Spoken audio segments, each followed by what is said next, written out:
Hi, good evening. This is Cassie Owens. I am a therapist. I specialize in maternal mental health. And tonight I'm going to be talking to you about the differences between baby blues and postpartum depression, talking about the differentiation. And this is a really important topic because oftentimes this is misunderstood and misdiagnosed. So I'm really excited to be here today. This is the second Facebook Live episode that the Georgia chapter of PSI is presenting. I am vice president of the Georgia chapter, and if you are just turning in and maybe unfamiliar with PSI, Postpartum Support International is I call it like the mother organization that is really dedicated to promoting awareness, treatment, and prevention of mental health issues related to childbearing. So here in Georgia, our chapter has that same mission, but we're on the local level. So we are really dedicated to promoting awareness, treatment, and prevention for our women and families here in Georgia. And what that means is promoting awareness of maternal mental health. This is a real thing. So we want women and families and friends and siblings and partners and dads to know that this exists. And we also want to bridge the gap here in Georgia so that women have providers they can go to. Women can get help and they can get safe help. And I am going to bring attention when I say safe help. What does that mean? You know, a week, 10 days ago, the Post went around with the woman in California and her experience at the doctor's office. And what happened was she disclosed how she was feeling, and then the cops were called on her. That was an unfortunate situation. It is very easy to sit here and say the provider did X, Y, and Z wrong. However, I think this is really an opportunity for us to educate, and we really want to use this as a learning tool, and we want to be able to educate providers, educate women, educate mothers, and so that way everyone can get safe help. So I'm just going to look at my notes here for a minute. As I'm talking today and talking about the differences between baby blues and postpartum depression, if you want to leave comments, please do so. My husband is here and he is going to keep me informed if there are any major questions that I should address right away. Otherwise, I'll have time at the end and I will look back at some of the questions. So to get started, talking about baby blues versus postpartum depression. When I talk about this, I'm going to mention three different things that are really important to keep in mind. We're going to talk about timing, we're going to talk about duration, and we're going to talk about severity. So, baby blues. Okay, mom, when I think of baby blues, 80% of new moms experience baby blues. What that looks like is mom comes home from the hospital. Within a week or so, she might start experiencing symptoms. What that looks like is this. She might be elated 1 minute, so excited that she has this baby, and then weepy and sad the next. Her emotions could be like on a roller coaster, she might be a little anxious, agitated, nervous, overwhelmed. And those, again, symptoms, 80% of new moms experience, and that happens within the first week. So like I said, timing, okay. Within the first week, mom experiences these symptoms. We think this could be, we don't know, baby blues. So then we look at the duration. How long do these symptoms last? So for baby blues, typically 2 to 4 weeks. You see research says 2 weeks, some research says 4 weeks, and I go in between and say about 3 weeks. So duration is 2 to 4 weeks, 3 weeks, 3-ish weeks. Okay, we'll say that. And typically, if this mom is experiencing baby blues, you experience these symptoms, 3 weeks, the symptoms start to disappear. They feel better. Maybe they they just were able to figure things out and not feeling as weepy and not agitated and not overwhelmed. When symptoms cross that 3 to 4 week mark, that's when we look at, is this something else? Is this postpartum depression? Is this postpartum anxiety? Is this postpartum OCD? So that's really important. The timing, the onset of symptoms within that first week postpartum, and the duration. How long does it last? So for an example, okay, if you have a friend or a colleague or a relative and they're like 6 months or so postpartum and they're having a hard time and they're like, well, maybe it's just the baby blues. You can say, actually, no, because you're past that point. You're past that duration. You're past that 3 to 4 week mark. So that can help you really, understand that much. The other concept that I didn't get to, that severity. So there are some exceptions to this rule. That is, if a mom starts experiencing symptoms early on, 1 to 2 weeks, and they're really severe, and they are, just not just the weepiness, not just the ups and downs, but like really can't get out of their bed. They're having a hard time, just interacting with people, maybe not connecting with baby. We might look at something else. We might say, okay, these symptoms are pretty severe. This could possibly be postpartum depression. If a mom has a prior history of anxiety or depression, then it is quite possible that early on those symptoms are ramped up. I see a question, what role does sleep deprivation play? That's a really good question, because guess what? Sleep deprivation is a risk factor for anything. I mean, mom comes home from the hospital and breasts are engorged, hormones are going crazy, and she's sleep deprived.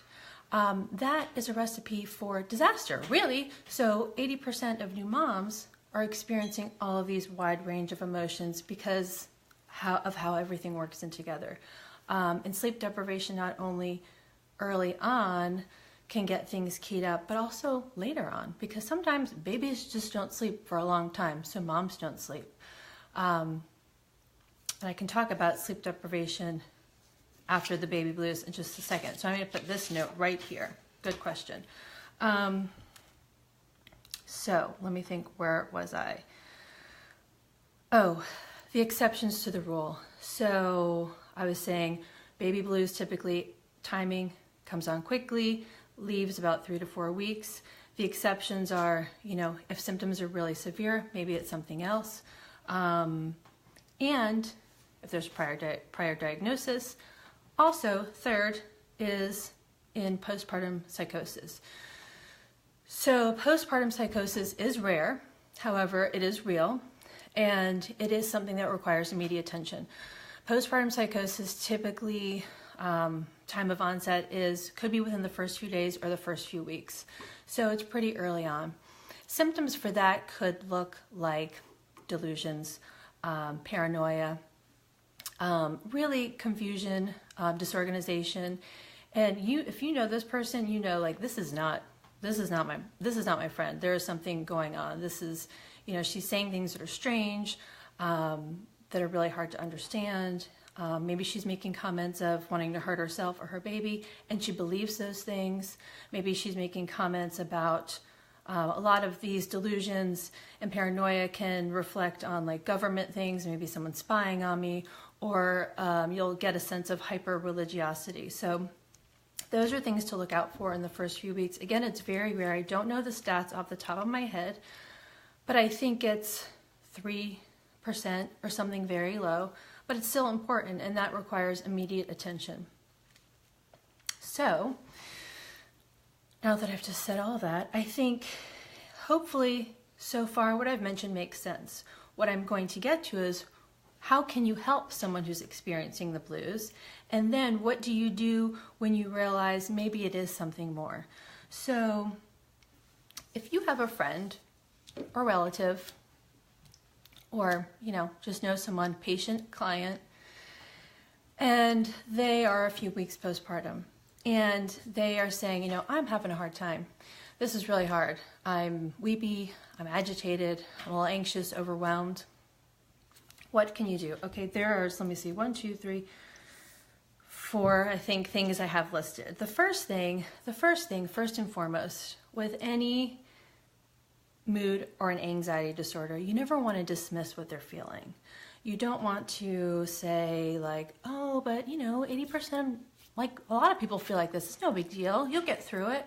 No, that's not okay. Even for baby blues. Because you know what, to be quite honest, in the first few weeks, you don't know if this is baby blues or something more. So you never want to invalidate. And quite frankly, a woman's feelings are her feelings. And so the first thing you want to do is actually validate. So you would say something like, it sounds like it's a really crappy time for you. This is really hard. And then maybe you want to educate and say something like, I've heard that this is really common. A lot of moms experience this. Sorry. And you then offer support. What can you do in that moment to help alleviate some of the distress? So for example, if the mom's like, I'm so overwhelmed. There's so many people in my house. I can't stand it. I can't even go to the kitchen and there's a new person in there. Maybe you can ask, like, would it be helpful if I cut off people coming to visit? Or would it be helpful if I did X? The thing is to ask. Don't assume. Because don't assume that every person that wants food, don't assume that everyone wants you to take the baby, because quite frankly, a mom could just be like, you know what, I just want to snuggle my baby in my bed and I'm tired of everyone taking my baby. So don't assume what the needs are of the mom who is experiencing distress. So offer support, help immediately. You can help in those things that are distressful. You can offer that. And then lastly, but not leastly, you want to circle back. So if you have a friend, patient, client, relative experiencing the blues, you want to circle back a few weeks later. How are you doing? You want to keep checking in because we know if symptoms persist or they get worse, then maybe this is postpartum depression. Maybe this is postpartum anxiety. So it's really important to circle back, to follow up, to check in. Now, let's say even if that mom says you check in and she says, actually, I'm feeling pretty good. I feel like I got a handle on a couple things and I feel like more like myself. That's great. So that signifies maybe this was the blues and things are passing. Now, I would still follow up a week or two later just to be sure, right? Just ask, just check in. You're a friend, you're a coworker, you're a relative, and you want to just check in and make sure you're doing okay. Now, you go to that same friend and you're checking in, and that friend says, I'm not okay. I am, crying in the shower, and I don't want to get out of the shower. I've been in the shower for hours, and I don't want to get out of bed, and I don't want to take care of my baby, and I'm just crying all the time. Okay, so that would look more like postpartum depression. That tells you that symptoms are more severe and they're persisting beyond those 3 to 4 weeks. So then what do you do? Okay, so how do you help someone who's experiencing maybe postpartum depression? Before I get to what you do, symptoms could also look like this. Someone could say, I'm just really angry and I'm yelling all the time. I'm really agitated. Anger is a symptom of depression. We don't often think about that, but that is. And that's really important to know because that doesn't look like the classic depression. That doesn't look like someone who doesn't want to get out of bed. What's also important to know is that there are other diagnoses beyond postpartum depression. Now, in 2 weeks, we're going to have Kristen Mize, who's a colleague and friend, and she's going to go into postpartum anxiety and OCD, talk about those nuances. But just to give you kind of a quick little glimpse of what those symptoms could look like, someone could be really anxious and worrying all the time. A question I ask is, when you're given the opportunity to rest, are you able to quiet your mind? If your friend or whoever says, no, I can't, my mind keeps going and going and going and going and going. Okay, maybe this has moved beyond the blues and maybe this is postpartum anxiety. if they're experiencing some intrusive thoughts, which Kristen will get into in 2 weeks, maybe this is postpartum OCD. So there's a lot of other things other than postpartum depression that it could be. So it's really kind of getting a handle and getting a sense of, is your friend, is this woman, is your colleague, your relative, are they doing okay beyond those 3 to 4 weeks? Now, what can you do? Okay, so this is what you can do, really. If you are in Georgia, well, even if you're not in Georgia, okay, so I don't know who's watching, and I appreciate everyone who's tuning in, but if you're like, I don't know where to turn, I don't know who to get to help my friend, you can go to postpartum.net. That is the mother organization. They have amazing resources, and we'll post all this information in the comment section. So if you're watching and you're like, where do I go again? Postpartum.net. They have resources for everyone. Each state has state coordinators, state volunteers who help direct mom to resources. They have a warm line. They have weekly support groups online in English and Spanish. They just have like a wealth of information. Now, if you're here in Georgia, we have our chapter website, PSIGA.org. It's a fantastic website, if I do say so myself. I think it's great. And we have a lot of great information. We have a provider link that you can go on and you can search for provider in your area. So if you're like, where do I go? How do I help my friend? Where do I send her? And you're in Georgia, hop onto our website and you can search for a provider by area. And what's really great about our providers is that they're all vetted. And what that means is that they have all had training specific to maternal mental health. Because as I said before, when we want, safe providers, we want people to get safe help. We want providers who are knowledgeable, who are respectful, and who are really in tune with maternal mental health and how to help these women. So going to our website is a great resource, and I think that could be really helpful. Now, do I have any questions? No?